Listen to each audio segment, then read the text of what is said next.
মনির, চাকরি প্রার্থীদের একটি দল প্রধান উপদেষ্টার বাসভবনে গিয়েছিলেন। তারা ফিরেছেন কিনা এই মুহূর্তের আপডেট আসলে জানতে চাই আপনার কাছ থেকে।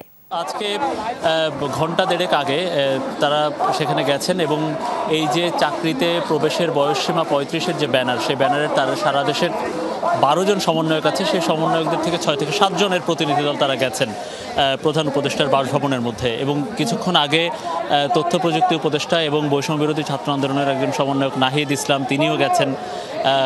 আরেকজন সমন্বয়ক শ্রম উপদেষ্টা এবং ক্রীড়া উপদেষ্টা আসিফ মাহমুদ সজীব ভুঁইয়া তিনিও এখানে আছেন।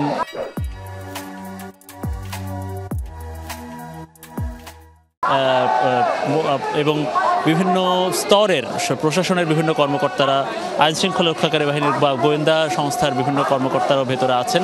আমরা যতদূর জানি যে তাদের নিয়ে আসলে মিটিং হচ্ছে এবং এই যে আন্দোলনরত যে প্রতিনিধি দল যারা, তাদের নিয়েও একটা মিটিং হচ্ছে। এখন সেটা সরাসরি আন্দোলনরতদের সেই সকাল থেকে দাবি ছিল তারা সরাসরি প্রধান উপদেষ্টার সাথে কথা বলতে চান, দেখা করতে চান।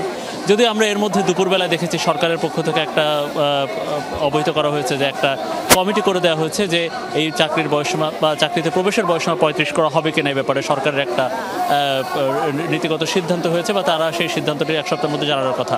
তো আজকে যেটা হয়েছে যে আন্দোলনরতদের পক্ষ থেকে যেটা দাবি করা হচ্ছে যে একটা ইতিবাচক কোনো সিদ্ধান্ত বা এই না আসা পর্যন্ত তারা এখান থেকে যাবে না।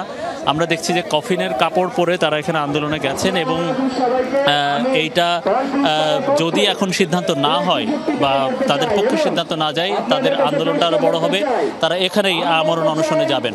তো তাদের পক্ষ থেকে দেখা যাক কিছুক্ষণের মধ্যে হয়তো ধারণা করা হচ্ছে যে এই বৈঠকটি শেষ হবে, তাদের প্রতিনিধিরা বের হবেন, সরকারের পক্ষ থেকে উপদেষ্টা বা প্রতিনিধিরা বের হবেন। তখন জানানো যাবে যে চাকরিতে প্রবেশের বয়সসীমা ৩৫ করা হচ্ছে কিনা। নিশ্চয়ই আপনার মাধ্যমে দর্শকদেরকে আমরা সেই আপডেটটুকু দিতে পারবো। মনির, ধন্যবাদ আপনাকে।